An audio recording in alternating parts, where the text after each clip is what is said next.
Hello, everybody. Welcome back to Cure for the Common Game. Today, we're going to talk about deck number 410, Rashida Scalebane. Now, this is getting in the way back machine here because this is Mirage, and at 5 mana, somehow I can't get it to focus on the name and the text at the same time.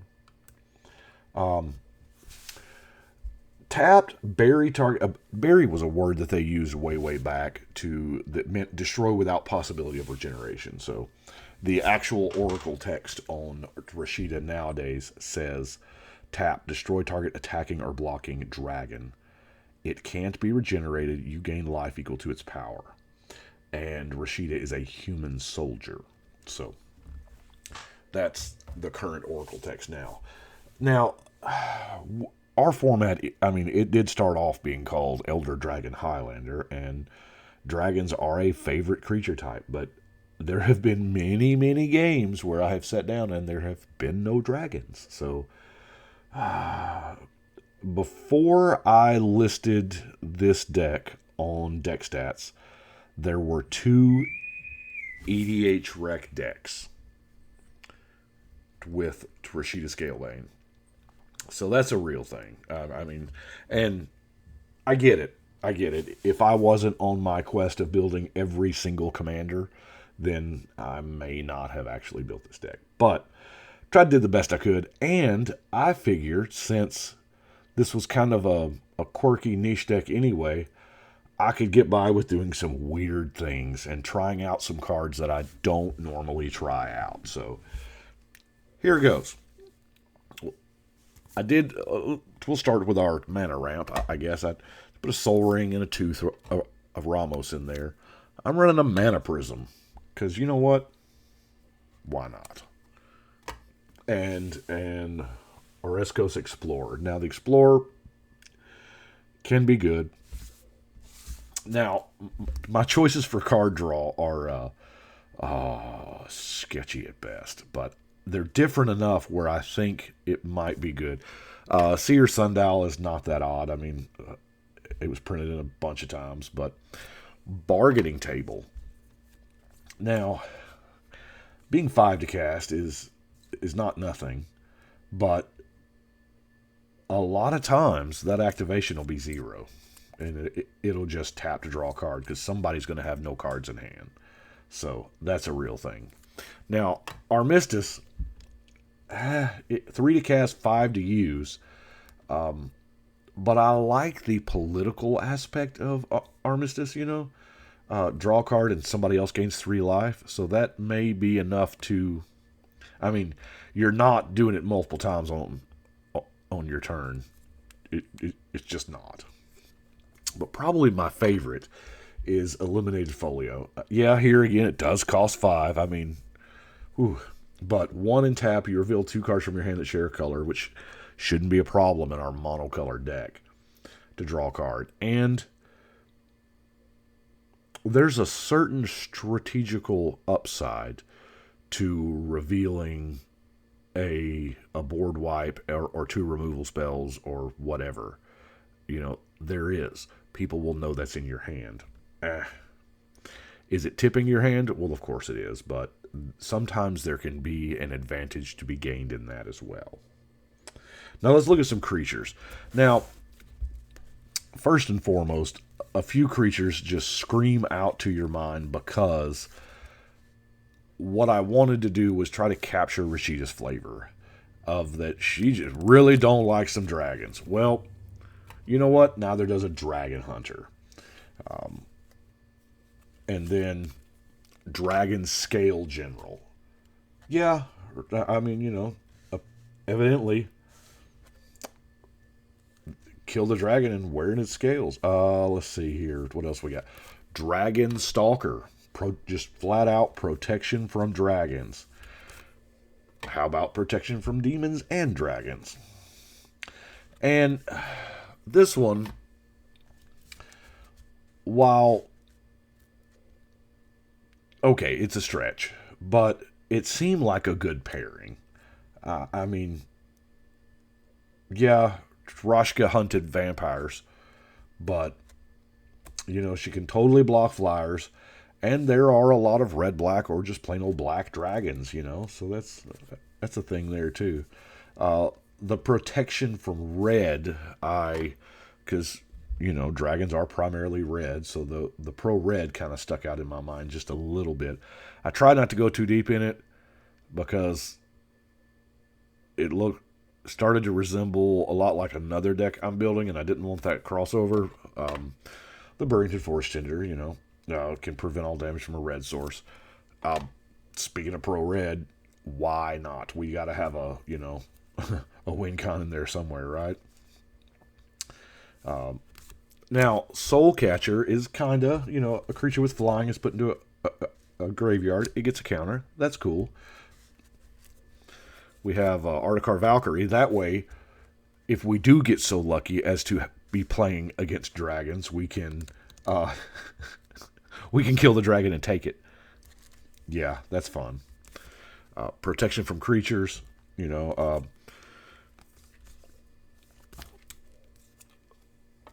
There's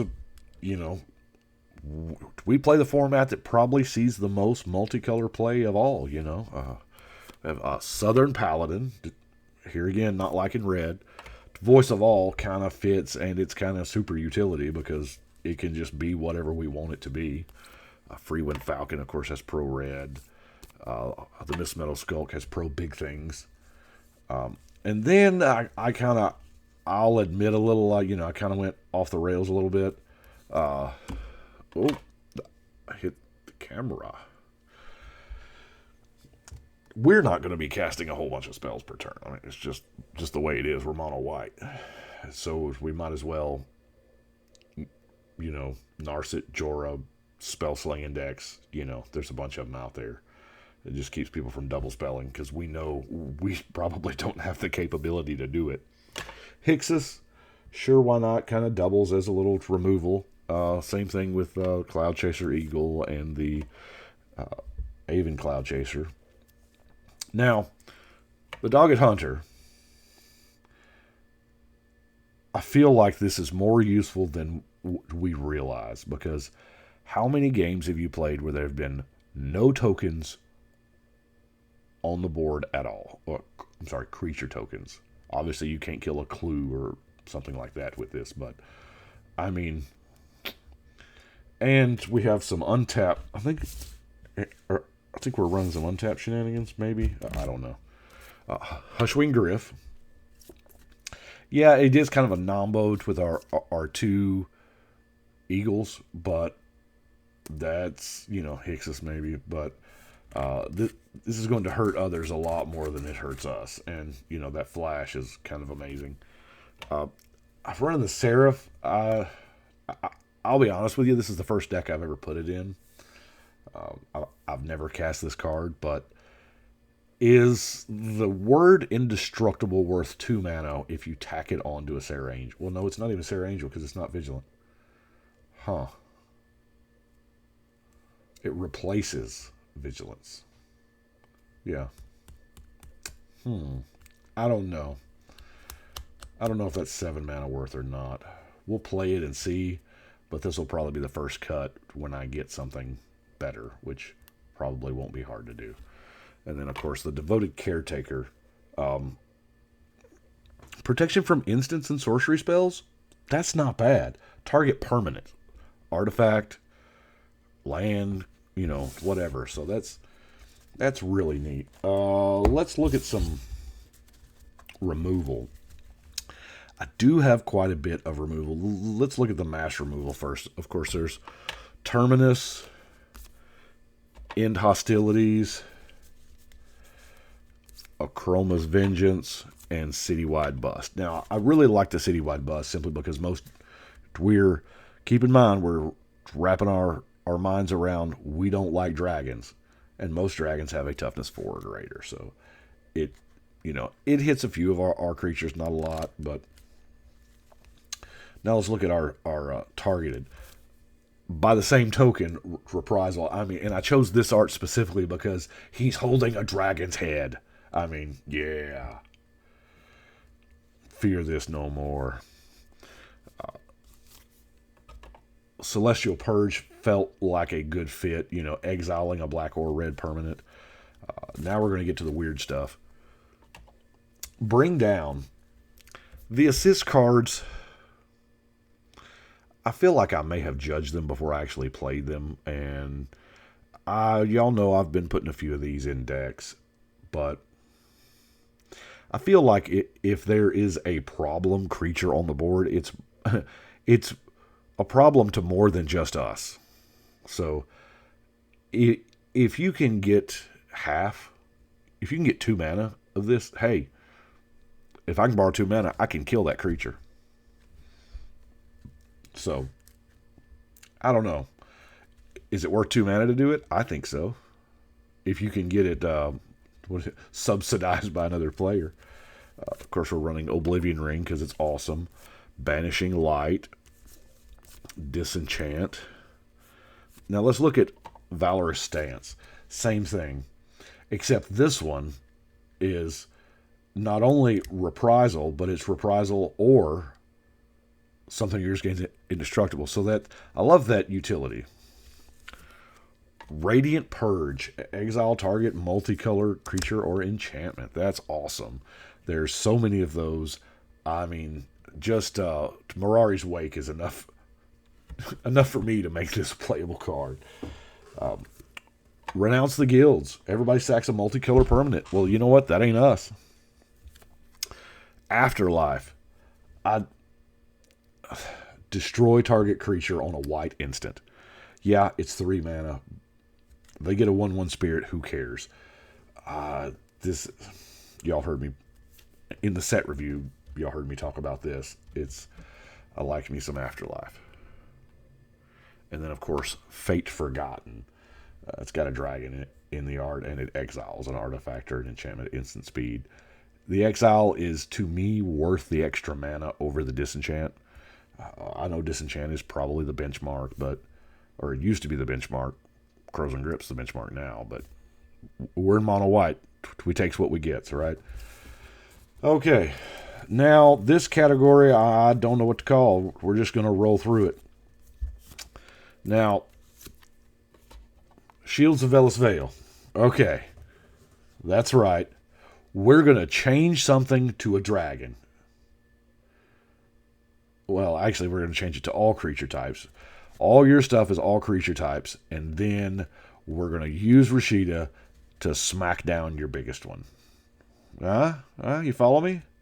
Yeah, this is about it for that ability in white, though. So, we have Penance. This is... I can't judge it. I want to play with it. I want to see if this is any decent. I think... I don't know. Mono white may not be the place here. It may be a good blue-white card, or any white and X, because I feel like we might have a problem just drawing. But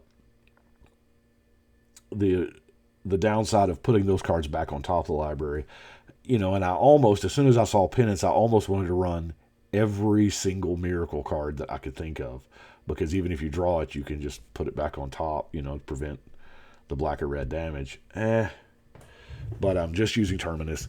If that combo ever happens, it'll be worth it, and it'll look amazing. But the fact of the matter is, it may not. We got the puppet strings to, untap Rashida in case there are multiple dragons. 2 arms is going to do it at instant speed and draw us a card. Blinding Light is way, way out of mint, by the way. But there's no drawback here for us because we've got everything white. Now, let's see what else we got. Of course, I'm running the Ghostly Prison to try to, help us a little bit. Bullwhip. Because if you've got Rashida out there, there's a good chance they're just not going to swing with their big, beefy dragon that they're scared to lose. So, maybe you bullwhip it into attacking. Meh. And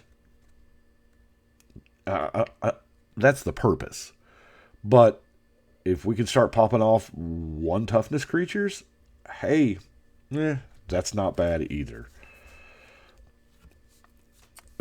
Of course, we got the Brave the Elements, because, I mean, it's mono white. What's not to love?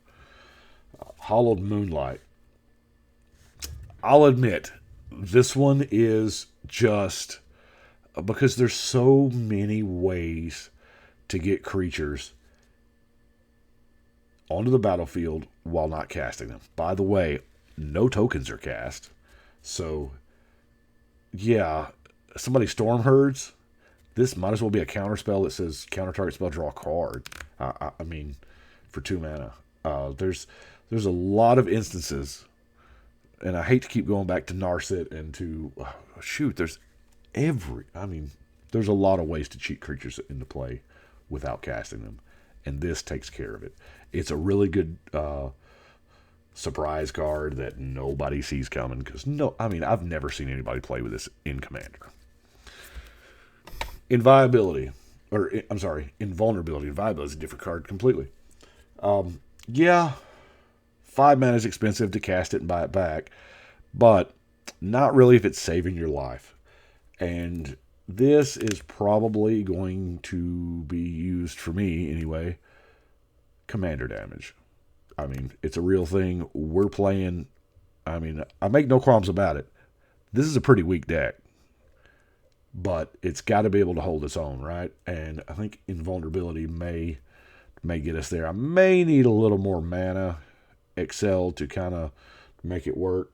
I have probably one of the greatest mana Excels yet to come, but running a reconnaissance, because I just picked up like 30 of them jokers or whatever, and it's really good. It can save your guys. Let's look at Debt of Loyalty. Debt of Loyalty is the real deal, folks. I mean, somebody board wipes. You have Debt of Loyalty in hand. These are not, this is not a far-fetched situation here. Board wipes happen all the time. And the ability to just, I'm going to regenerate that guy, or, maybe it died in combat. You got to watch out for that no regen clause, obviously, but just regenerate target creature, gain control of it.